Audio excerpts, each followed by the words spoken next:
ទីហើយនេះយ៉ាប់ណាស់ណាបេនស៊ីនសូឡាលើងរាខារៀងថ្លៃមិនថាប្រហុកនៅឬត្រីប្រៃ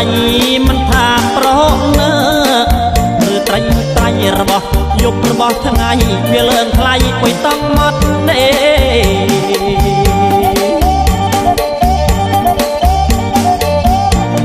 អាណិតទេអ្នកក្រអ្នកកម្មសត្វអាណិតទេអ្នកក្រអ្នកកម្មសត្វអូនចៅនងអត់ស្នេះនងធ្វើយ៉ាងណាទុកូនទុកចៅអើយមួយយាយតាទម្លាក់កូនចៅមួយយាយតាញ៉ាំប្រពន្ធកូនធ្វើការសង្វេកខ្លួនណាស់ម្នាយ